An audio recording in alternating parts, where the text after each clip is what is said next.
Hey, what's up guys, it's DarkArmedDuelist, and today I'm going to be doing another top 5 videos. So I'm really excited for this one because we actually got some amazing feedback on the previous top 5 budget decks, which was just really amazing. Like, I'm really glad that you guys really enjoyed that because it's something that I've been talking about doing for a long time, and finally was able to do it for you guys because there's so many budget decks in the entire game of Yu-Gi-Oh! We're actually going to be starting to make a series out of this, which is really, really exciting. So for this video, as the title suggests for the video, and probably the thumbnail as well, we're even going to be increasing the budget just by a little bit more. We're just going to be up to $10 instead of $5 like last time. So I'm really excited to show you guys this list because there is a lot of really good suggestions on this list. Even some decks that have had some really good competitive success are on this list as well for you guys, which is what's really crazy. Like, you can get a $10 relatively competitive deck core that you can throw all sorts of cool staples into them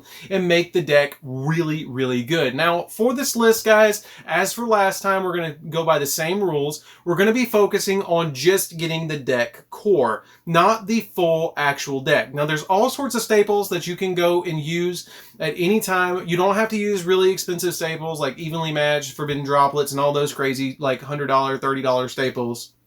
You don't have to use those in these decks. You can actually use stuff like Storming Mirror Force, Quaking Mirror Force, Regular Mirror Force, and even stuff like Forbidden Chalice, Compulsory Evacuation Device. I could go on for a long time for just 5 cent to $2 staples. Like, those cards are really, really budget for anybody to be able to play, and they're really, really effective as well. And it really helps out on the budget of building your deck. So we're going to get straight on into the list, guys. Don't forget to like, comment, subscribe, hit the bell on there so you can come part of our notification squad, and definitely check out the Patreon down in the description below for all those awesome rewards, like getting your name in the description for every single video, getting a signed card sent in the mail, and even getting to request a deck profile every single month to your patron, along with test hands. And let's get straight on into the list, guys. So for number 5, guys, we're actually going to be talking about a really amazing, kind of old school deck, and it's actually going to be Yusenju. So Yusenju is a really amazing, awesome deck for you guys to build for under $10. It's really a fun deck to be able to play around with because basically it swarms all sorts of monsters to your side of the field,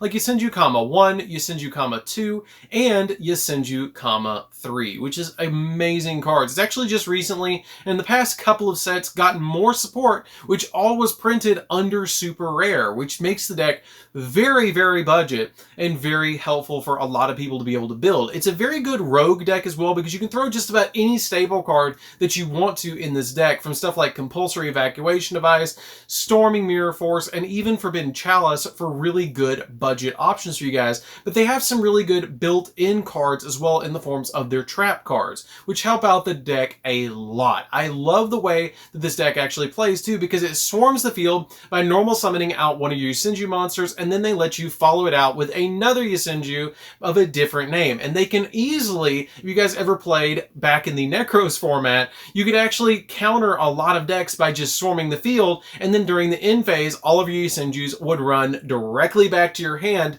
kind of like spirit monsters, which is very interesting. So if you guys are kind of curious about how much this deck actually costs, everything in the deck is under 25 cents. I almost put this deck on the top 5 decks for $5 list because it's so cheap to build. Like, it's so cheap to build. It's amazing how easy it is to build Yusenju. And this is a deck that I would not even hesitate to carry to a locals and compete with this deck because of how it just takes people aback by how well the deck does. It's really amazing how it can still keep up as a rogue contender in today's meta. Is just really amazing. So let's get into the next one, guys. So for number 4, guys, we actually have a very interesting swarm deck that's actually out here looking for something to do, and it's actually for hire.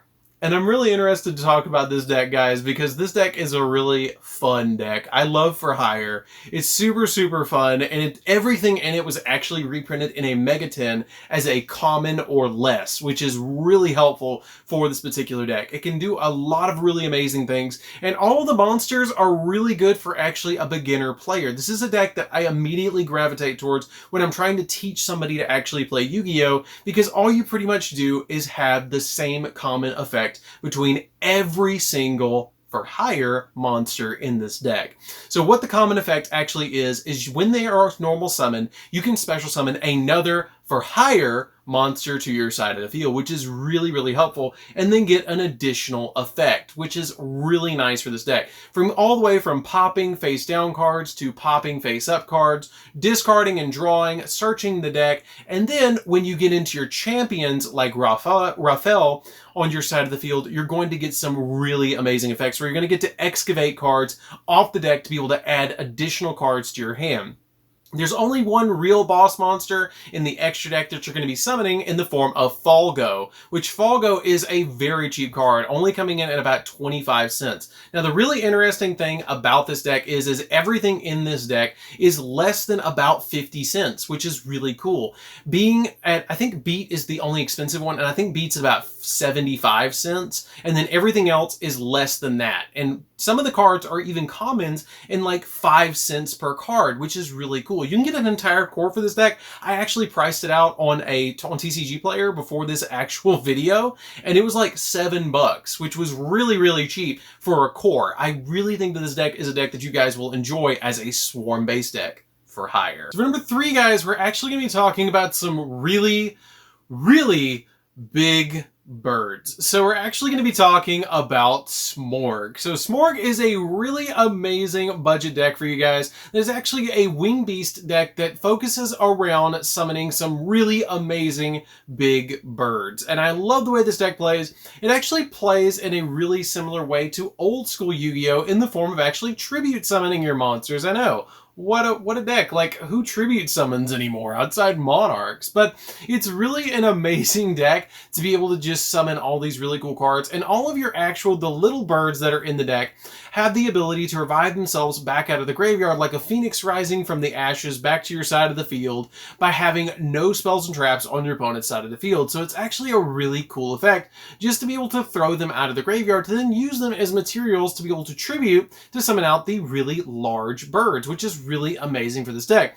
And when you summon out your really big birds, like your copies of Smorg, Lord of the Storms, they are really awesome cards in the form of having 2,900 attack points, which is really, really cool. I love the effects of the cards as well. Being able to just summon them to your side of the field, and then Smorg of Darkness having the really amazing effect to be able to special summon itself out to your side of the field when you tribute summon out another Smorg monster is just really cool, because you're not only getting one, you're getting two for the price of one, which is really cool. Now, the most expensive card in this deck is actually going to be $2 in the form of Dark Smorg, which is running about $2 for that particular card, which is not terrible, especially considering that it's a one-of in the deck in my build that I play.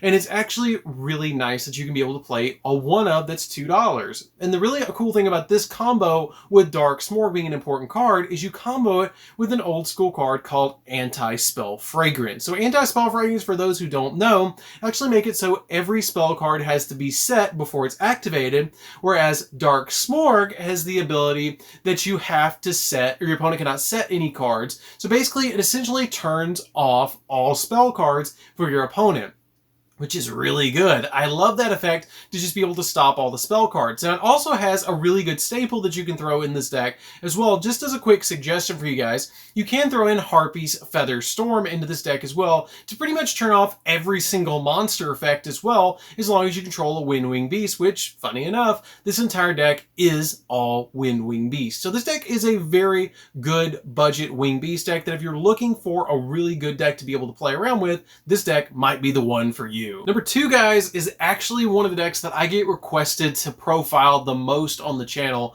which is actually going to be Abyss Actors. So Abyss Actors is a really amazing deck that has probably one of the coolest looking boss monsters in the entire list of this entire top 5 list, which is really, really cool, in the form of Abyss Actor Superstar. So Abyss Actor Superstar is actually a level 7 monster, has 2,500 attack, that has a really amazing effect. That as soon as you summon it to your side of the field, you get to search from your deck and set to your side of the field an Abyss script from your deck, which has a lot of Abyss scripts in the deck. And what would an actor be without their scripts? So we actually have one of the most powerful cards in the entire list in any of the decks as well, in the form of Rise of the Abyss King, which has probably the coolest name as well of all the cards on this list.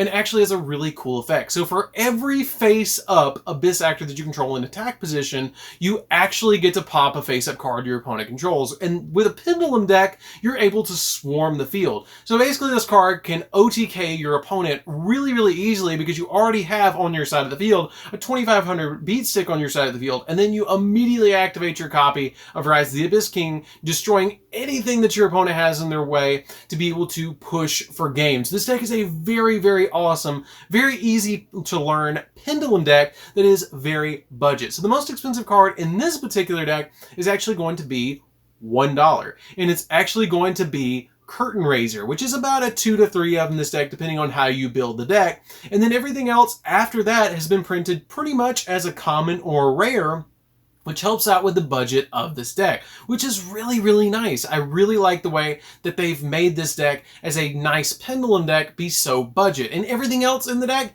is like a quarter or less, which is really, really cool. So for number 1, guys, we're actually going to be talking about a really amazing deck that is probably the creepiest deck on this entire list. And it's actually going to be Cubic. So this deck has had some really amazing competitive success. And have you ever looked at a box and thought, you know what? I'm going to put googly eyes on it. And that's going to be my boss monster. That's my boss monster right there, this googly eyes box. That's it. So this deck is really cool and can summon one of the best boss monsters in the entire, and I mean this, entire game of Yu-Gi-Oh! And that's saying a lot, in the form of Crimson Nova, the Dark Cubic Lord. So Crimson Nova is a really, really amazing boss monster that is actually a level 10 monster that has 3000 attack and 0 defense, which gives it a lot of utility with 0 defense. Now the really cool thing about this card is it can attack twice, and then also it's super easy to summon by just revealing 3 Cubic cards in your hand, which is really amazing just to be able to throw this monster out on your side of the field. Being able to attack twice can give your opponent 6000 damage. Oh wait, there's even more damage on this because during the end phase, you also do burn damage, which also inflicts 3000 points of damage to each player, which can be a little bit bad for you if you have low life points in this particular deck. You got to watch out for that. I can't tell you how many times I've actually accidentally burned myself with this deck, which is really bad. But at the same time, the burn damage can close out a game if you drop your opponent's life points to below 3000 because you just have to end your turn. So the really cool thing about this deck is actually everything in the deck is less than 50 cents because it's actually had 3 printings because it was released in a movie pack. The entire deck was released, and I repeat, a movie pack back in 2016. I believe it was 2016 when Dark Side of Dimensions came out.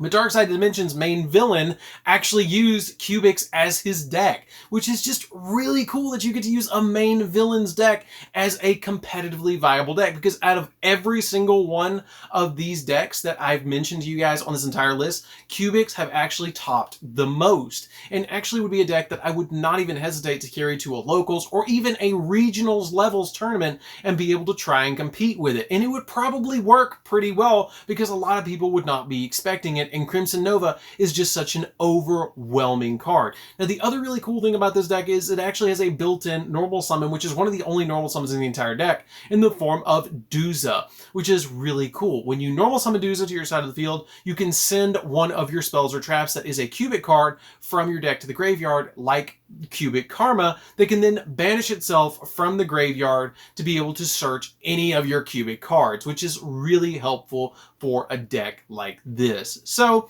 I think that's going to do it for this one, guys. Don't forget to like, comment, subscribe. Tell me what you guys like for budget decks. And we're going to be actually doing, like I mentioned at the beginning of the video, we're actually going to be doing an entire series of these. So I'm really excited to bring these to you guys. So if you have any suggestions for another budget deck, put those down in the comment. I'll definitely read those, because a lot of these actually were suggestions from you guys, and I really appreciate all the amazing feedback again that we've been getting for these budget lists, because you guys loved the first one, and it was really, really awesome to be able to do. So anyways, guys, don't forget to like, comment, subscribe, hit the bell on there so you can become part of the notification squad, and definitely check out the Patreon down the description below, and we'll see you guys in the next video. See you later, guys.